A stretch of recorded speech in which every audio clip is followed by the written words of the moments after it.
Good morning everyone, thank you very much for coming. And why the hell aren't you out there doing the run? Same reason I'm in here. It's a good excuse not to go outside, it's freezing. Did actually do it last year, it's a really hard run, but not that interested to be honest. It's a bit cold and a bit snowy. How many of you have not swum in open water before? Oh, more than yesterday. How many of you were here yesterday? Why are you here together? No one. Excellent. Okay, for those of you that have never swum in open water, it's a big swimming pool. That's all you have to think of it as. Open water is just a massive swimming pool, and in this country especially, there's really nothing to worry about. People fear open water for many reasons, whether it be the fact they can't see anything, there's no black line to follow on the bottom. The environment itself doesn't lend itself to being particularly comfortable, but it really is just a large swimming pool. I understand all the fears or anything that anyone goes through in open water, with the simple fact that I came from swimming, went into triathlon and forced myself to get in open water on my own, and then went through all those thought processes in my head. Not something I'd advise to anyone. At the end of the day, you want to get in open water and you want to get in there in an environment where it's safe and you're with a group and you have, whether it be a safety boat, lifeguards, whatever, and there are enough facilities around nowadays that you can do that. When I first started triathlon, that wasn't the case, and it was a case of sort of sorting yourself out, really. But now you're in a situation where you have a choice of venues that you can go and swim at, and all of them offer a safe environment to go and swim in open water, and that's something I would recommend you do on a regular basis, and definitely if you haven't done it before, you need to get in there before you do your first race, because it is a funny environment. I'm going to talk through this morning about a few aspects of open water swimming, and then basically open it up to questions and answers. And you ask me anything you've got, any questions you've got, anything you want to do about the whole broad range of any discipline in triathlon if you like, but obviously specifically about open water, which is why most of you are here. So, please ask me anything you want, and at any time almost. But what I'm going to start to talk about today is initially the equipment that goes into open water swimming, and obviously wetsuits you can see hanging up, but you've got 4 basic pieces of kit that you use when you're in an open water swim. You've got your tri-suit, which is what you wear on you, and that's what you're ultimately going to race in, and then you've got your hat, goggles, and your wetsuit. And in some cases, you've got what I call a twat hat, which you can get downstairs, which is the neoprene hat that's got a chin strap that's used in the cold. And all the triathletes look at them and we always think we always look stupid, and that's why we call them twat hats. But they do a very good job, and they do keep you warm, so in a cold environment it is worth having one. To start with, I'll go with hat and goggles, and we'll work down eventually to the wetsuits. Now, hat and goggles, you've got a broad range on offer with goggles, and it really is a question of finding the pair that suits you. Lots of people ask me what is the right pair of goggles to wear. There is no right pair, it's what's right for you. So you need to go and try on as many pairs as you can, find ones that fit properly. You've got different options with goggles. You've got the strap is adjustable on every pair of goggles you can buy, but in some cases you don't have an adjustable nose strap, or you do have one that will interchange or one that's adjustable. I have preferences. I like the adjustability of goggles, so I prefer a goggle that has an adjustable nose strap and a headband. So it's a question of finding what really works for you and using it and making it work for you. And if do change them if there's a problem. Do work on, if you manage to find a pair that works for you, get a couple of pairs of them, one you train in, one you race in, and then stick with them. If you get any problems, has the goggle changed in any way, or once you find a pair that work, I haven't really changed my goggles in the last 7 or 8 years, I don't think. I use the same pair, and I just repeat the process of buying those. But they are the pair that work for me, and that's the biggest thing I have to say. And it's a question of finding, everyone has a different nose bridge, nose shape, so get a pair that work for you. The biggest thing I do with a pair of goggles is I put them on first, and then I put the hat on second.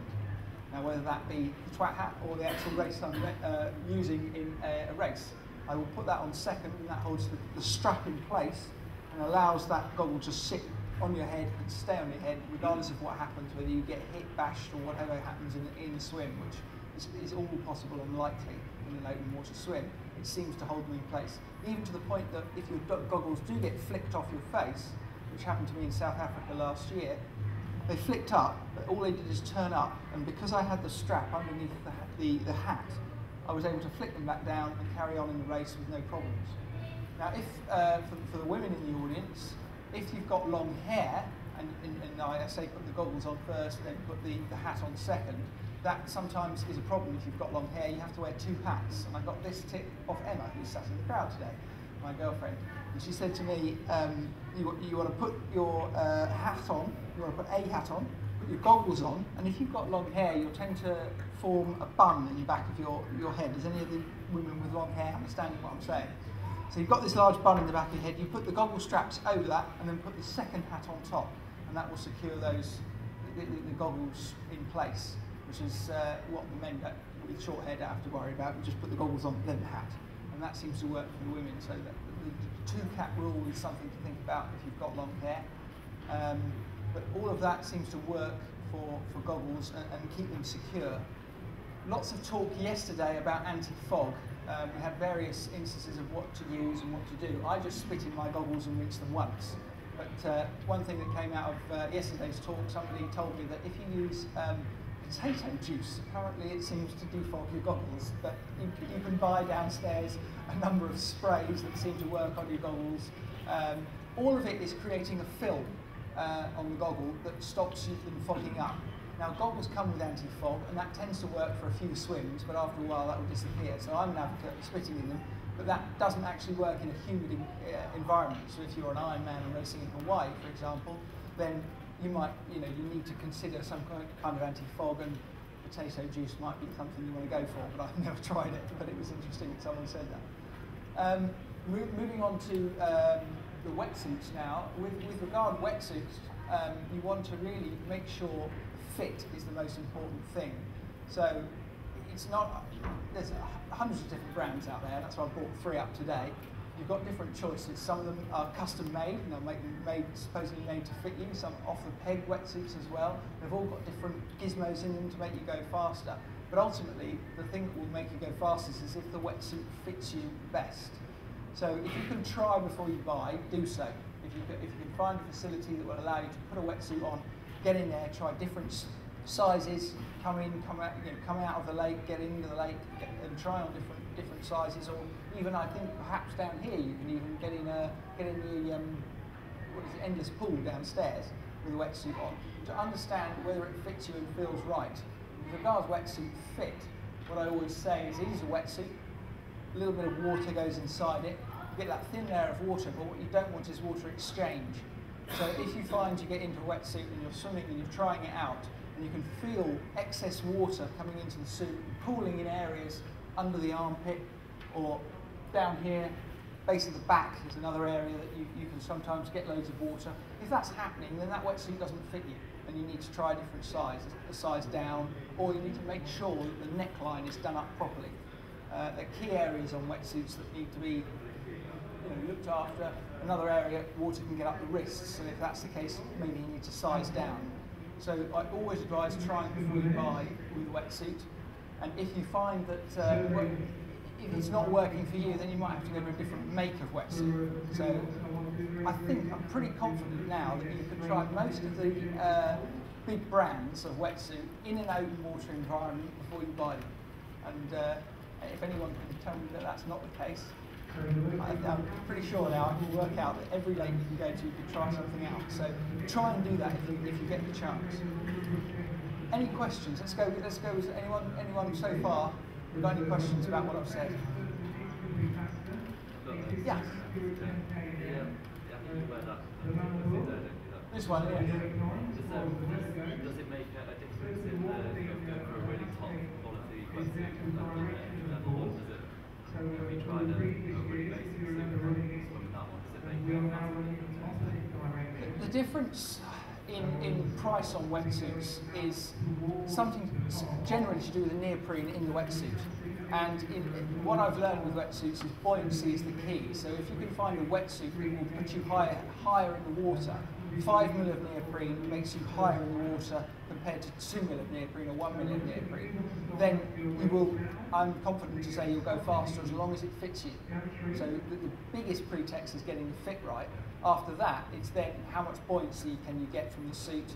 And I don't know, yesterday there was a big discussion as to whether these things in the arms that you get on suits, I don't know if this one's got any in them now, some of them have these things in the arms. I don't know whether all of those things really work, but what does work is buoyancy. And for me, this suit works. And I do reiterate that it's for me, rather than giving you a sales pitch on one wetsuit, I'm just saying for me that one works. It gets me high in the water, it has 5 mil of neoprene down the front and around the core area.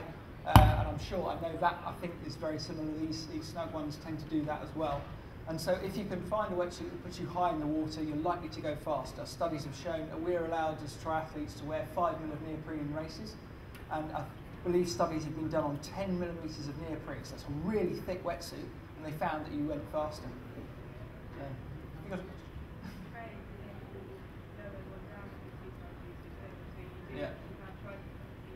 Yeah, I do actually train in a thinner neoprene suit, so that when I then go to a race and put the thicker one on, I know I'll go faster. I don't know, I do that quite a bit. Do any of you run in heavy trainers and then go and race in your racing flats? That's another thing I do. Or I would train on a heavy bike and then ride on a light bike, so that you get the extra, sort of oomph out of everything that you use. And so that's something I definitely do. So buoyancy is key with neoprene. If you can find a wetsuit and trying it on again before you buy it and feel that it's pushing you high in the water, it will make you faster. If I actually did a swim race yesterday and I'm doing one later today, if I had the choice, I'd be wearing my wetsuit at the swim race. You can't, but it does make you go faster. So and it's something you can try. There are a lot of pools nowadays that will let you put wetsuits on, and if you get into them and actually put yourself against the clock, you'll see that swimming in a wetsuit is faster than not swimming in a wetsuit. And the reason is that, the buoyancy. So get it fitting right and get as high in the water as you can. Any other questions?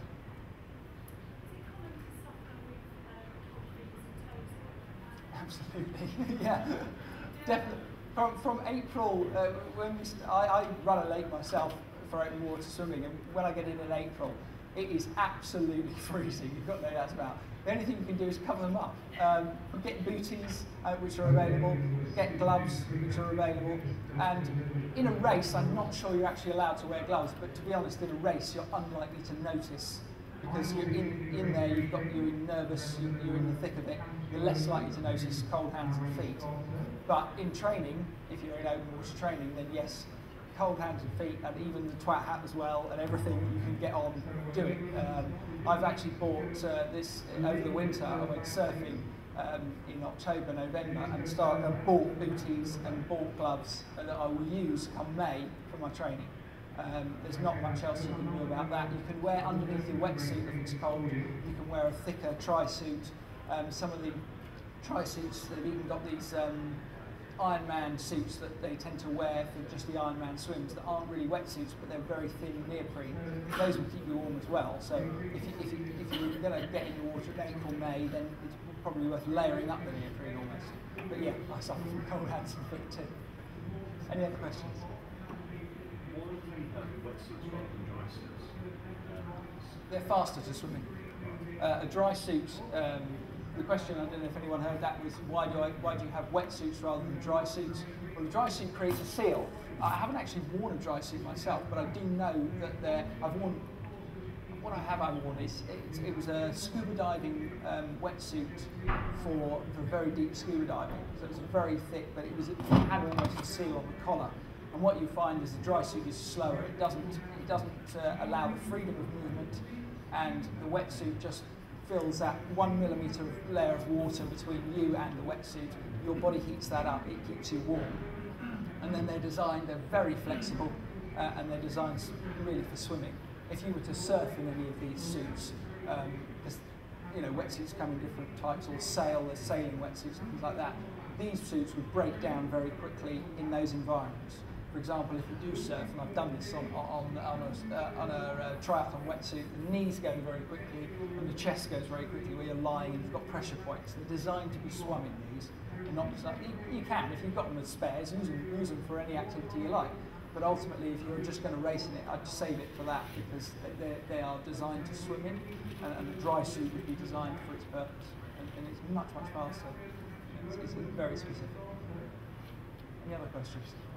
I've read that Jodie Swallow cuts the ankles off her wetsuit to avoid buoyancy. Is that necessary? Does the recent technology allow to avoid buoyancy, or to take it off fast? To take off the buoyancy, to keep her legs okay. a bit low. Jodie probably is an ex-swimmer, I know, but she's probably got a very strong kick, and so she will find that if you've got a lot of neoprene all the way down to your ankle, that it will keep your legs high in the water, and as a consequence, when she's kicking, she'll find she's kicking air. So she's decided, and I would actually hazard with Jodie is to say some of it is also to help get the suit off quicker. Because if you're trying to get the wetsuit off quickly, sometimes cutting it off just below the knee, and you actually then try and rip it off, helps that. But if you're not a strong kicker, then you've got to weigh up the advantages of how much you get from having the extra neoprene. Personally, I'd cover myself all the way down to my wrists and down to my ankles as much as I can in neoprene, because for me, it makes me go faster. I think that was the race going. For me, it definitely helps me go faster. I know how much neoprene. I've literally got in the pool and I've timed it, and I've pushed off in just a pair of trunks, then put a wetsuit on, pushed off, and done the same set of work, and realised the difference neoprene makes. And I prefer to be covered in it. Jodie's probably got a strong leg kick, and has chosen that she doesn't like the fact that her legs are so high in the water, and just takes off that little extra neoprene to give herself that kick, and it will actually help her take it off as well. There's a question over here to my left. Is that right? What difference have you noticed? I do a test set. So it's 400 metres is what I use. I've tested all the different brands of suit to find out which is quickest for me, and I actually do a set of 10 400s in a lake, and I go out round an island and back, and it is massive. The difference is I think on an average rep, for example, I'll swim about 3 minutes 30 for this. It's about 400, so don't think I'm swimming something. I'm swimming 400 metres in 3:30. It's about 400 metres. It's just a bit under, and I go 3:30 for this rep. Then when I take the wetsuit off, I'm more likely swimming about 3:50 for this rep, and that's the kind of difference you're looking at. That's over 400, so over 1500 you can imagine. Over 3.8k if you're an Ironman, it's even bigger. So wetsuits do make a difference, definitely. Any other questions? No questions at all? Okay, who's these first timers in open water? Put your hands up. Have you entered races? Any of you entered races? Not yet. Okay. What do you, are you nervous about going into open water? I'm really nervous about rivers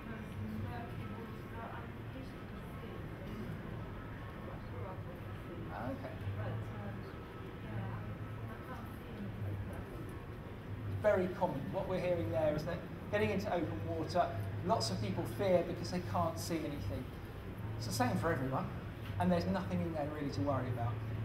Till you maybe go to South America, then start worrying, or Australia, or there are some places where you do start worrying about what's down there. But in the UK, and at the end of the day, that's where most of us are going to be racing, there isn't anything to worry about, but sighting is key.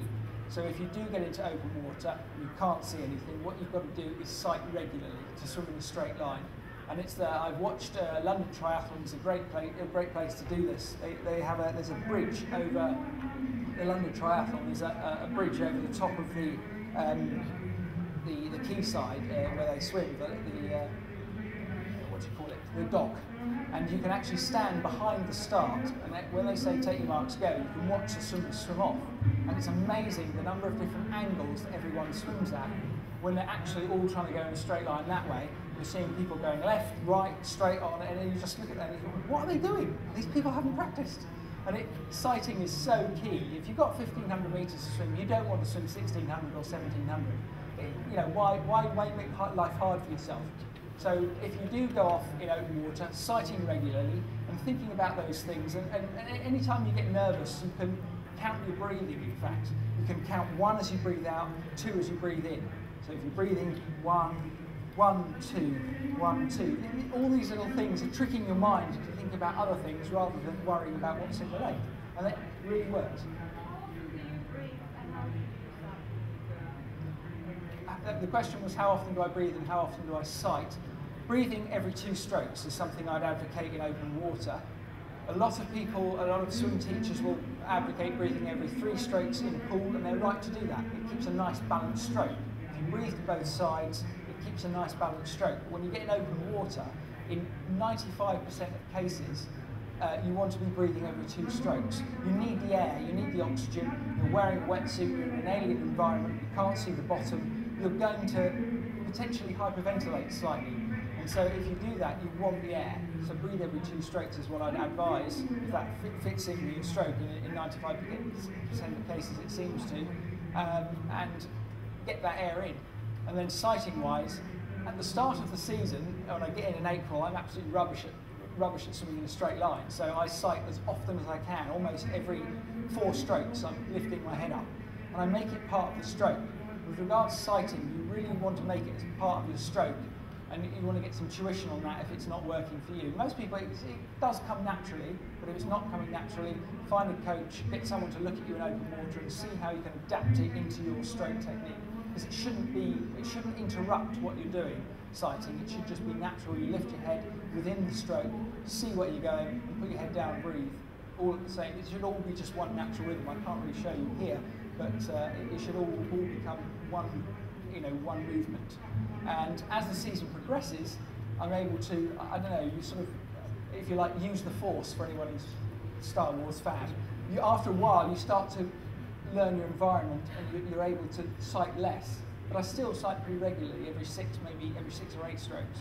But I do start every 4 strokes when I first get in open water. Do you do all your drills in the pool and then just swim in open water apart from sighting? Do you do?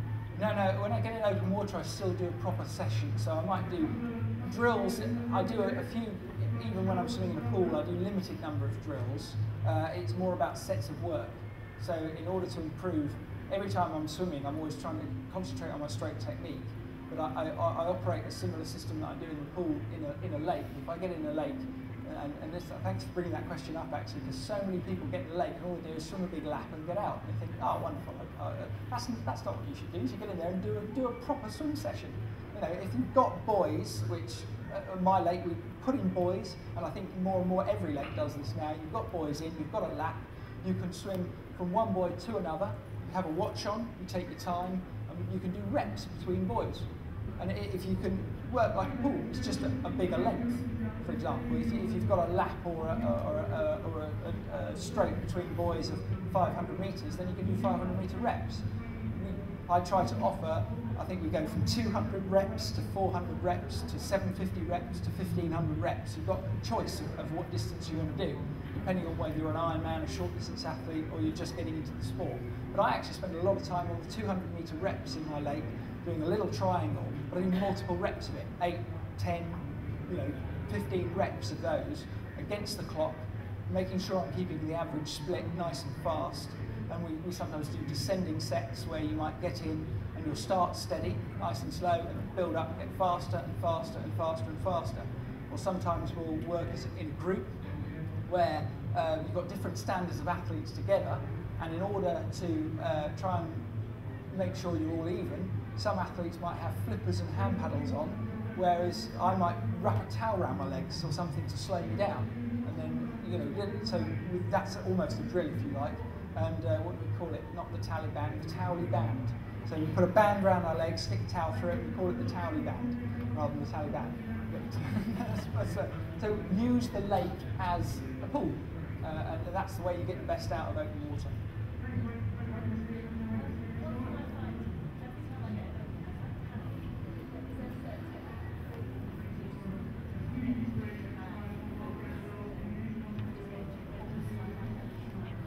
I don't know whether you all heard that, but the question there was about panic attacks as you get in open water. It's generally after about 150 metres after they've said take your marks, go.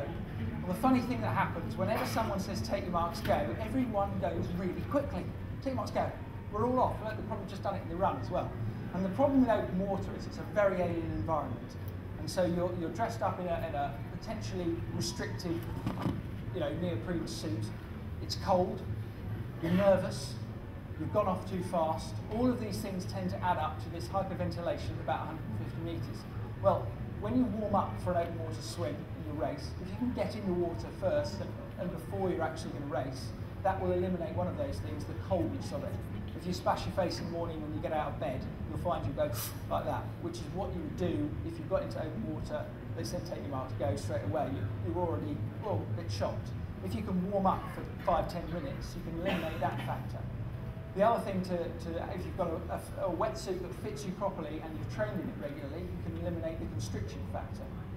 Again, if you've trained regularly in open water, you can eliminate the claustrophobic feeling you might have from being in open water. So the more you get used to that environment, the less likely you are to have these problems. But the biggest thing that causes that panic attack or hyperventilation at about 150 metres is starting too fast. Everyone seems to, when the starter says go, everyone goes off like a bat out of hell. You've got a 2-hour race if you're doing Olympic distance, an hour race if you're doing sprint distance, an 8-hour, 10-hour, 12-hour race if you're doing an Ironman. Start steady, build into it. And I know if everyone's going off, you want to keep up with them, but don't worry, after 150 metres, they'll all have panic attacks and you'll catch them all up. Yes? Is it right to kick less on a long course distance than on an Olympic distance? And just try and preserve your legs? Well, it will depend on your stroke. I think we had a question earlier about Jodie Swallow cutting her suit down, and that was because she has I would presume, has a strong leg kick within her stroke. So you'd probably find that Jodie does kick quite hard within a 1500 metre race. I think it would depend on your stroke. But one thing that does it seems to help a little bit is if towards the end of the swim you bring in your legs, because you're going to get on the bike. It can help move a little bit of blood from your shoulders and chest down towards your legs, because ultimately when you stand up, probably most of you will get a dizzy feeling of a slight light head as you stand up, because all the blood's in here, and you want it to get down to here, so kicking can help that. But it depends on your stroke, really. Ultimately, if you're in a wetsuit, your hips are high, generally a leg kick is maybe 10 or 20% propulsion in front crawl anyway. Breaststroke is slightly more, but in front crawl, if you're swimming front crawl, it's not that propulsive. So it's more a question of balancing your stroke with your leg kick, or just to keep your hips up. But if you're in a wetsuit, your hips are already up. So how valuable is the kick? I don't know. Question about getting into the race. Do you prefer to get into cold water, warm up before the start, and then go? Or some people prefer to warm up outside, jump in the water the last minute and go? It depends on how cold the water is. I don't know if anyone heard that. Warming up before your race, if you're in a very, very cold water, I'd say 12 degrees is about my limit. That's pretty cold. And if it's below 12 degrees, and not many races, you're not going to experience this very often, but it does occur. If you get a particularly cold spring, and you're getting it in May, you might get this. I would test the water, I'd find out what the temperature of the water is and decide. And about 12 degrees, I start going, I won't get in before the race. But anything above that, I will get in and get used to it because of what you described earlier with the panic attack feeling. I want to get used to what's going on. And I would, if it's too cold to get in, then I would go for a run in my wetsuit. I'd put the wetsuit on early, go for a little jog, and you start to sweat underneath your wetsuit. That gets you very warm, so that when you do finally get in, that thin layer of water that gets in the suit is heated up really quickly. You still do get a shock there, so you can't eliminate that. There's nothing you can do. Anything below 15 degrees has a bite on it. Yes? Just a question on sighting. What are you typically sighting on? I try to use the sides of the lake rather than necessarily the buoy. If it's a big enough buoy, if you're in a race, I think John Lunt tends to have quite good buoys in his races, which are massive. But at some other races I've raced in around the world, the buoys aren't that big. So I will then try and use something on the shoreline to sight. So I would use something behind the buoy. So if I was in here today and I was trying to swim down to the end of the room, or in fact let's do it for everyone this way, because we're all facing this way. So if I was swimming down here, I would use contrasting colours and shapes. So what I can see in front of me is a black rectangle, and I would use that, I'd pick that out. And if I was looking at a tree line at the side of a lake, I'd try and pick out a big tree that was a different shape to everything else, and it often contrasts with the sky. So in fact, have we got anything out here? Yeah, perfect example. Right across there today, if we're looking across the race course, can everyone see the triangular shaped tree over there? that's the kind of thing I would pick out on a lake shore. If I was swimming, but the buoy, for example, was to the left of that, I would notice that on the skyline, and I'd say I have to swim to the left of that if I'm trying to hit the buoy. If I'm lucky enough that the buoy's in line with that, I aim straight at the triangular-shaped tree. They're often bigger than anything on the shoreline is often bigger than the buoy. In most cases, though, nowadays the races will have very large buoys that you can pick out. But if that's not the case, pick out something on the tree line. If you're in this issue of people what everyone else is up to, two questions about that. One is kind of really where people see about it, the other is the activity around what you're doing. Because obviously you might keep to. Okay, the question there for everyone who didn't hear it is about what goes on in the swim when you start and you can get kicked, or if you're you can either be on the receiving end of getting kicked or bashed or giving it out. Now, generally, I mean, it's a non-contact sport. We don't want to hit, we're not trying to hit everyone. But definitely at World Cup level, and I think you'll agree with me, it definitely goes on. It really does, and you do get hit and bashed, and in most cases, definitely in the men's field of World Cup racing now, there's been a sort of, we've gone full circle, if you like, where it was a real fight, and now we're in a situation where people have realised to actually go faster, you don't need to hit everyone, and you try and give people space. So if you're in a race, try and give people space. But some of the start lines, triathlon's so popular, which is great, that some of the start lines, you've got 300 or 400 people on the start line, you can't help, you're going to bash people, you're going to get knocked. Ultimately, I would say in 90% of the cases, it's not deliberate, it's just something that's happening. And there are techniques to get away and move aside from people. You can roll over people's backs. If someone is continually hitting you, just push them out of the way, just push them away.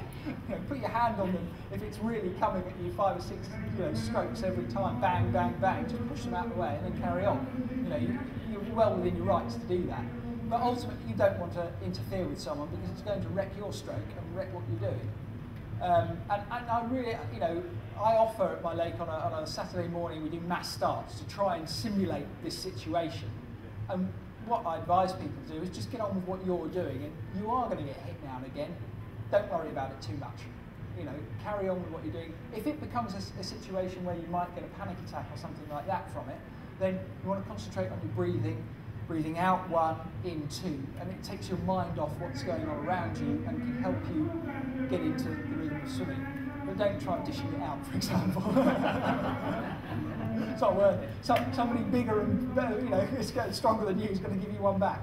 So it's something to avoid, but it's going to happen. So accept that and realise that it's not intentional and against you. Other questions on that?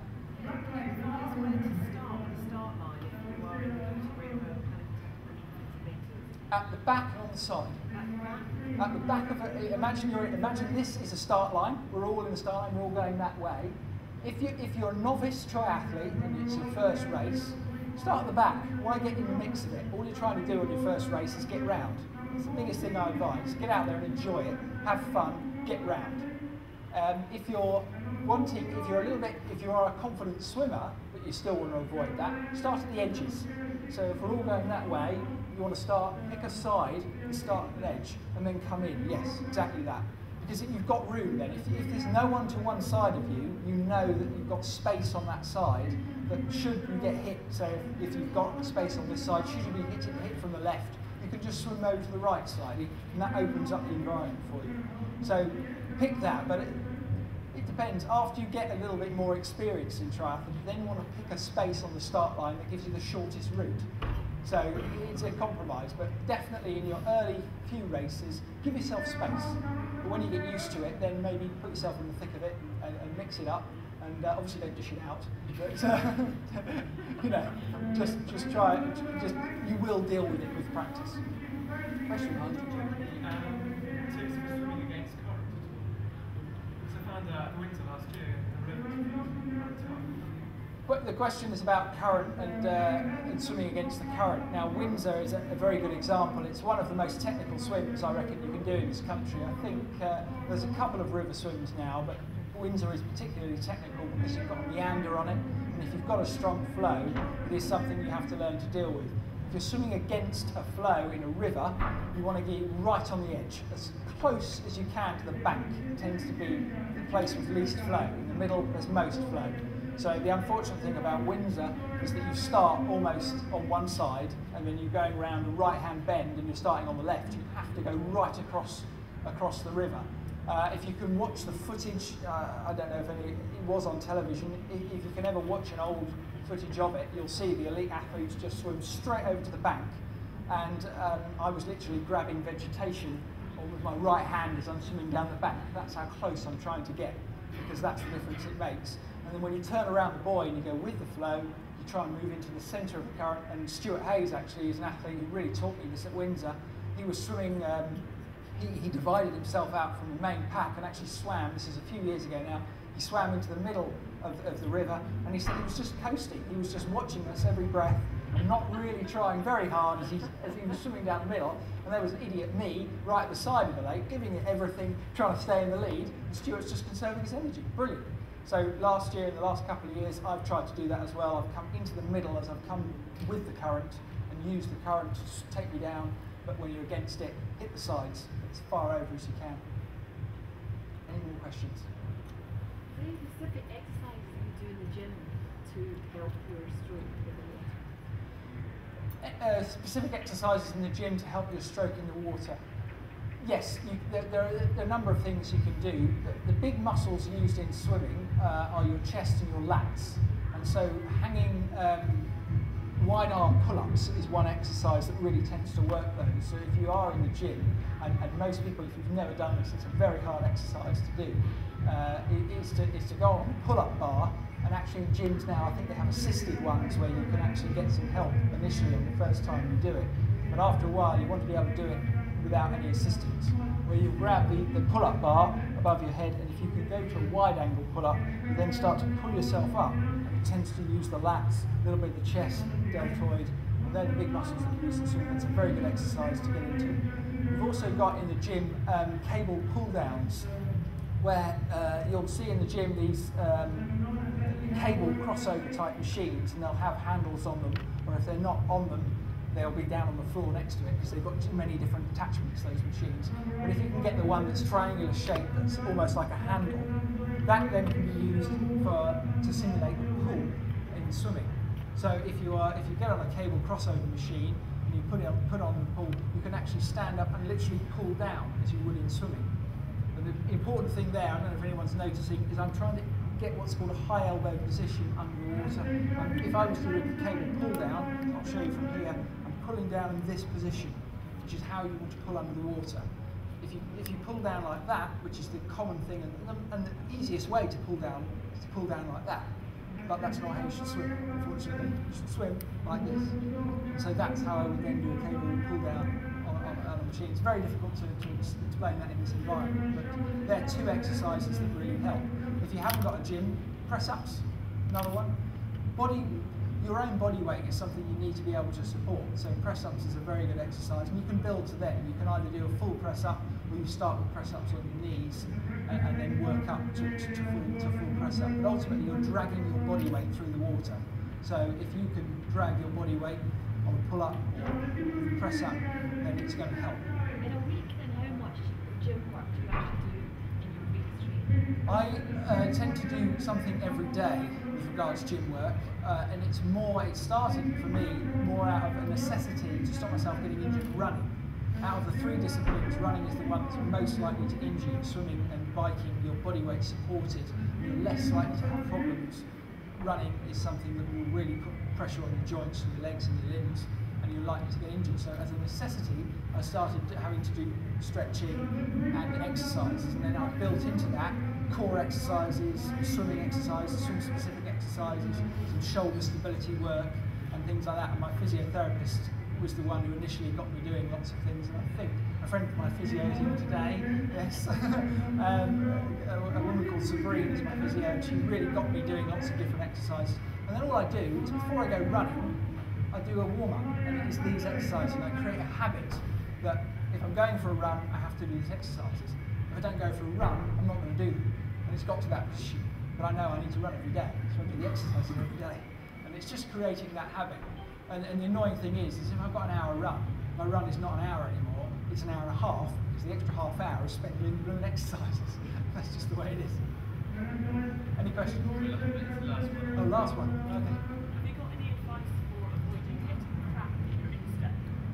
Ah, the instep cramp question. Okay, interesting one. That's when you're swimming, every now and again, your foot, when it's in flexion, you can get cramp on your instep. Is that what you mean when you're swimming along and you get that feeling in there?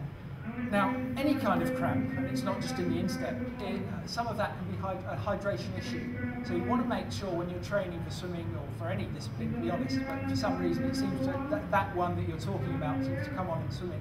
You want to make sure you're hydrated and properly, all your electrolytes and salts are right. So you've got potassium and things like that, they have to be right. Most of the powders and drinks you'll find downstairs will do that for you. But if you're sat in an office all day, drinking maybe a bit of tea and coffee at the desk, those things are not going to help you be hydrated for when you go swimming afterwards. So you want to get some sort of energy drink, or even a banana and water will do it, because a banana has lots of potassium in it. So that can eliminate cramps. But some of that might be overflexion of your foot. So the instep, when you're kicking, you generally point your toe, and that can cause that cramping to happen. So it might be that you're literally pointing your toe too much. But I've often found that the cramping issue is generally due to not being hydrated enough, and that is an area, and the reason it comes in that area is because you're pointing your toe. Another area is your quads. If you've ever done a bike ride and gone for a long bike ride, say in the morning, and then gone for a swim in the evening, and you push off the wall, you can get your quads can cramp up like crazy as you push off the wall. And it can often be a hydration issue, but sometimes it's just overuse. So if you are getting it and you've been for a long run or you've been cycling, it can be that. But I'd say most of the time it's a hydration thing. So make sure that's right before you go swimming. Thank you very much.